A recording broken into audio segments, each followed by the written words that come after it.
In my head, you have held me in your arms. In my head, I've been witness to your charms 1,000 times. You have sung me a love song in my Hello, and you're very welcome to the February edition of the Attic Sessions. Thrilled today to have in the attic Siobhán Parkinson.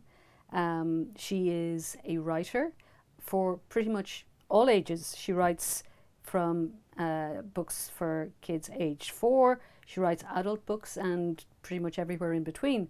You're absolutely welcome here, Siobhán. Thanks for coming. Thank you, Nessa. I'm delighted to be here. We're thrilled. And I was just wondering about that fact that you do sort of write for pretty much every age. Do you compartmentalise, or how do you? Well, if you look at my, I hate to use the word that's awful, isn't it? No, when you look at my set of books, you can say that yes, I write for 4-year-olds and I write for adults, but actually, in truth, most of my work tends to settle around the 10 to 14 kind of age group. So even though I've done younger and I've done adult, I somehow keep returning to that 10, 11, 12 kind of age group. It seems to be my natural home as a writer, but I like to spread my wings as well. So when you were that age, who were you reading? I suppose I was reading a lot of the classics, Little Women, for example, and E. Nesbit. What am I trying to think? What did he? Oh yes, the Story of the Treasure Seekers. That was a big favourite of mine when I was that age. And were you reading and thinking I could do that better, or I could tell it a different way, or? Well, actually, it was Little Women that got me thinking about the idea of being a writer. Yeah. Because Jo, of course, is the main character, and she's the writer. And I remember the sensation when I read that book, with all its flaws, its sentimentalities and all the rest of it, but it is still a fantastic read. I remember when I first met Jo, so to speak, in that book, I didn't think I could be like her. I actually thought I am like her. She, and that was somehow better. It was as if that book was identifying something in myself that I hadn't identified before. And were you writing stories down at this point? I was a bit, but I was just kind of poking at it and playing at it. And then this was the first time I was aware that you could do this and you could make this could be your life. And at that point, it did become an ambition of mine. It went underground for a very long time. I was going to say, because you began to publish in the early 90s. That's right, yeah. How did that come about? So I was into my 30s by then. Well, I suppose I'd always cherished this ambition, as many people do. But I was also very shy about it. I was very protective of myself, and I just didn't feel able to do it. And in a way, I suppose, because I started writing for children, in a way that also gave me a role that I could take on. I didn't have to be myself. I was myself, but I could kind of not play writing for children, but it could be a thing I could do almost like a mask. So do you think children's writers put on persona? No, I'm sure they don't any more than any other kind of writer. But for me, somehow, it gave me a kind of permission. A kind of permission to write that somehow protected me. I don't know why that is. It was just an emotional reaction to it, I suppose. Yeah. And what was the first book that you presented for publication? All Shining in the Spring, which was a story about a stillbirth, and which I wrote for my own son, and was based on a personal experience. And I gave it to a Brown Press just for an opinion. I didn't really expect them to publish it, because it is a book that's going to have a very small audience, fortunately. But they liked it, but they said it would be very difficult for them to publish it because I was unknown as a writer. And they said, why don't you write a bit more, and then we might think about publishing that book. And that is what happened. So I went on and I to publish some other books for children. So what was the first that they actually published? They published a pair of books together, which were called, and in fact it was their idea, it was a gap they had seen. They wanted stories about children from the country coming to Dublin and children from Dublin going to the country. They wanted to address this Dublin country divide. Yeah. And I took that on, and and they're funny books. They were called The Country Adventure, The Dublin Adventure, which are terrible titles. But in fact, not recently at all, but many years later, put it like that, those two books were republished under much better titles. They were called Cows Are Vegetarians, which was The Country Adventure, and Animals Don't Have Ghosts, which was the Dublin Adventure. And they weren't just republished, they weren't just new editions. I actually did rewrite them. I think they were originally written in the third person, and then in the first, or maybe it was the other way around, I can't remember now. I think that's what it was. I think they were originally third person. So at what stage did you think, I'm a full-time writer?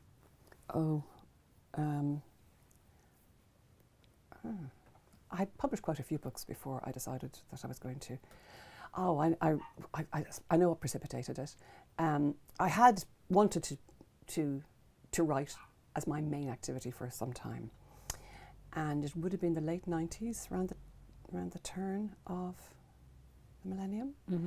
And my eyesight was giving me trouble, and I had been working in publishing as an editor and having to do a lot of proofreading and close reading of text, and it was becoming really problematic. And I was diagnosed with this problem that I have, and I thought, right, whatever eyesight I've got left, I'm not spending it on other people's books. I'm going to spend it on my own books. And anyway, I really couldn't. Yeah. I couldn't sustain what I was doing at the time. I still had the problem, and it's still there, but I'm now much more able to cope with it because technology has improved and all kinds of things. But at that time, I thought, no, I can't do this anymore. I have to give up working.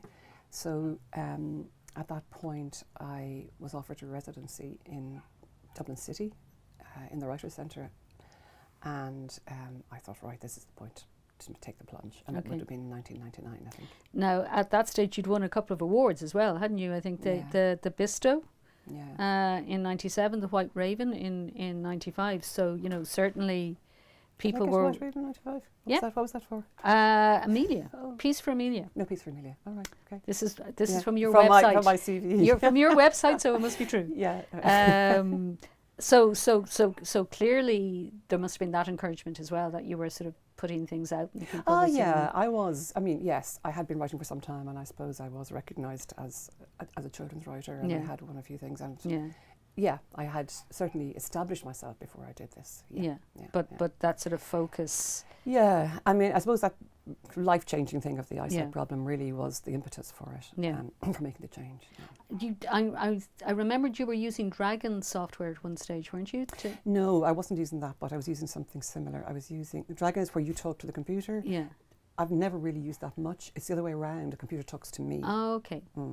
So for many years, I used a thing called ZoomText, which is an excellent program. But it's an excellent program on the PC. It's not so excellent at all on the Mac. So I now use Mac, and the Mac is has inbuilt software, but it's not as good as ZoomText. ZoomText is fantastic. Okay. But anyway, the point is that there's lots of technology now that makes it much easier, and it gets better all the time. Okay. And my phone can talk to me, my iPad can talk to me, as well as my desktop computer. So yeah, it's great. And I remember because you and I worked for about a year. We certainly did together. Yeah. When you were Laurie more than the a year, actually, I think. Yeah. Yeah. It might have felt like that to you, but I knew it was only about a year. Oh, maybe. I came halfway through your term, and we had amazing experiences. We did. We had some fun. But I think a couple that we were sort of remembering before we started chatting for the interview were around working in the context of you going into scenarios where there were children with visual disabilities or other disabilities. Yeah, so I made that a point that I wanted to not make central to my laureateship, but I certainly wanted during my laureateship to do something with visually impaired children. And so there were two experiences that I remember in particular. One was, so another kind of plank of that platform. Oh, what a terrible metaphor. Anyway, another thing that I wanted to do with my laureateship was to bring Ireland into the international sphere And so I did quite a lot of travelling. Yeah. And I did an exchange with a Viennese writer. So I went to Vienna for about a week, and you came with me, Nessa. And as part of that, I specifically said I would like to meet children with visual impairments. And there were quite a few schools actually in Vienna that had children that specialised in this. So I had a very moving experience in one of those schools with the children with visual impairments, and I found it very. I remember it. You know, it's close to my heart, that experience. And then I also did a residency, a creative writing residency with children in the school for visually impaired children in Drumcondra here in Dublin. And that was quite something that was very enjoyable and actually quite surprising, because the story the children wanted to write. Now the children had different kinds of. Some children were visually impaired and some were completely blind, and some children had other disabilities as well. So they were quite a mixed group. But one of the things I remember about the story that they wanted to write was that it was full of colour. And this was it was surprising and also very uplifting that blind children wanted to write about colour. Now, they weren't all blind. Some of them would have had some experience of colour. But the story was about something about a purple puppy. Yeah. And it was just full of descriptions of colour. I remember it was very touching. So no limitations to imagination? No, exactly. Yeah. And you've done a lot of work in schools. I know you were writing about this in the Irish Times recently, about specifically the Poetry Ireland Writer in Schools scheme, which is 40 years old. Yeah. You clearly enjoy it. Yes, I do. And there's two separate strands to the Writers in Schools scheme. One is where writers go in and they do kind of like a one-off visit. And that's the main activity in the Writers in Schools scheme, as far as I'm aware. And I've done that for years and years. Yeah. But there's also kind of a lesser known strand to that, which is like little writing residencies over 6, 8, 10 weeks, and that's creative writing. So the once-off school visits are where you go in as a writer and talk to the children about what it's like to be a writer. Yeah. Whereas this is much more about going in and working with them, and in a way, and very often the children don't even realise that you're a writer. You're just somebody who's facilitating this creative writing thing for them, and I really like that about the writing residency. You don't have to be the residency as opposed to the once-off visit, because you don't have to be a persona. Yeah, you just have to be somebody who can enable and facilitate. Exactly. Yeah, and I find that really satisfying. Yeah. I've heard you talk about the role that creative writing can play in schools, and that you resist the notion that it's just another part of the curriculum. Absolutely, I agree. Of course, it's great that children get the opportunity to write in school, but I do think that the value of somebody coming in from the outside and working with the children, even though it's in school hours, is that it's something separate and something special, and it's not just about being part of your English learning experience, that it's something that goes beyond that, that it's to do with feeding your imagination.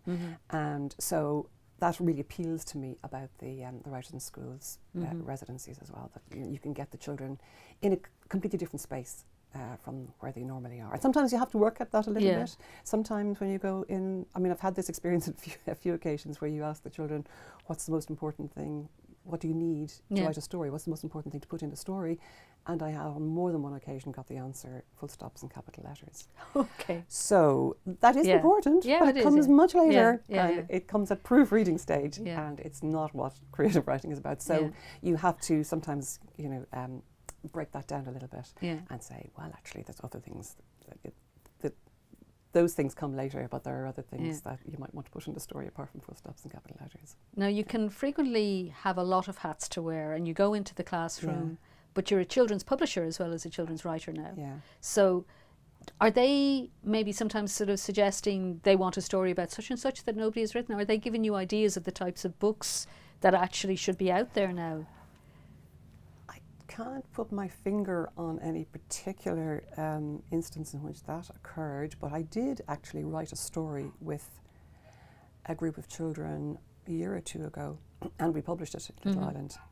But that was my own idea. It didn't come from them. I mean, the publication was my own idea. We have a series called the Nightmare Club, which are spooky stories for children. And I said to the children, I showed them the stories, and I said, if you can write one that's good enough, I might think about publishing it. Of course, Wow. that was a great incentive, absolutely. Yeah, and it's not a thing that you would normally do, and I'm not planning to do it again, but it was really great fun. And of course, they were so thrilled when the book came out, and all their names were on the inside. But they're incredibly articulate, again, just from the experience of going into classrooms with you and hearing questions. Like, they're very well-read audiences, like, you know, way more than some of the adult audiences that you might go to in book festivals and that sort of thing. They've read a lot. They know what they like. They know what they like, that's for sure. You know, and they can talk about it very well. So, you know, they're no pushover. No. On the contrary, the children know what they like, but they also know what they don't like. So I think if you try to pull the wool over their eyes or try to, you know... they can spot a phony. Exactly. Yeah. And if they don't like it, they'll just tell you. So they're terrifying, actually. You're very brave. You're very, very brave. So how, given that you do have, you know, you're a publisher, you're a writer, you're a facilitator of workshops, like, what is the challenge of just keeping everything going, and how, you know, you have a new idea for a book brewing, how do you make that time? You're by the way, recently a grandmother as well, and congratulations Thank you. To yourself and Roger on the arrival of the new baby. That is a very exciting thing. Yeah. But probably maybe I start writing for smallies again. Yeah. Even less time possibly now to write things. I haven't quite got as far as babysitting yet.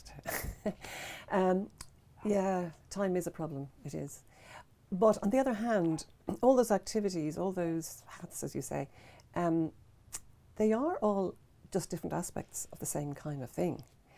So publishing and writing and editing and working with authors on their work and writing with children and talking to children about books, they're all of a piece. They feed into each other. They feed each other. They nourish each other. All these things. So time is problematic, but in a way, there isn't a competition between the different activities.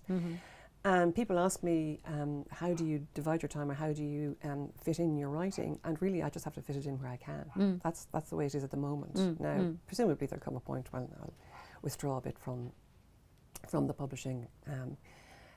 I've heard about this idea that other people have, which is, it's called retirement. Oh, wow. Yeah, so I'll have to investigate that as a possibility. I think people have to have pensions in order to do that, though. I think that's a bit of a problem. Yeah, so maybe over time I will have a little more headspace for the writing. I'm currently working on a book for, I think it's actually for adults.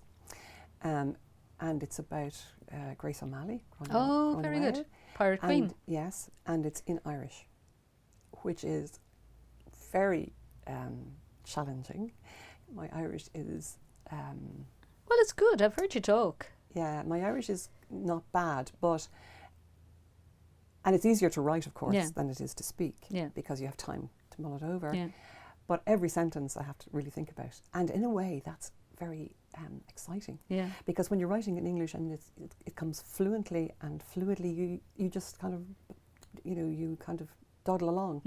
And you are, when you're writing in a language that is, when you have to work more at, you are having to examine every sentence and think about every sentence. And I find that it's slow, but it's very, very satisfying, really interesting. And of course, I'm spending more time on the internet looking up the words and finding out about their etymologies and their Tischelkinnedag and all the rest of it, than I am actually on the book. But it's all part of the process. So that's really, I'm loving doing that. Have you been over to Clare Abbey, where she's supposed to be buried? On Clare Island? Clare Island, yes, I have. Yeah, amazing place. Yeah, absolutely. Isn't it? Wow. Unfortunately, there are sort of murals or frescoes on the walls, and I'm not able to see those because they're very faded. Yeah. So people have to describe them to me. Yeah, no, I was there last year. And they seem to be secular. It's all hunting scenes and deer and hearts, and then you have this picture window looking straight out at the Croagh Patrick, and it's anyway. Yeah. Another time, another episode. So your latest book that came out just before Christmas, Rockin the System. Very on trend. But very a new departure for me.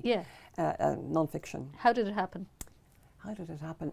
Well, my colleague in Little Island Gronia and I had been in America, and we were poking around the bookshops she was reading bits of things to me, as happens when I go into bookshops with other people. And we had noticed lots of books about women who had done amazing things. And we had also noticed this at Bologna, at the children's book fair, and they were very exciting, and it was very exciting books to look at and to think about. And we kept saying to each other, we really should do one of these. We should do one of these about Irish women. And we kept sort of saying it in like kind of, yeah, maybe we'll do it someday. And then we were thinking about the centenary coming up of the Votes for Women, and we said, if we're going to do this book, we're going to do it now. So it was a bit of a mad scramble actually to get it together. And so what we did was we got a group of people together, friends of Little Islands, and we said, let's do this as a joint project, because we didn't have, I couldn't have taken it on myself. Solely, on my own in the time.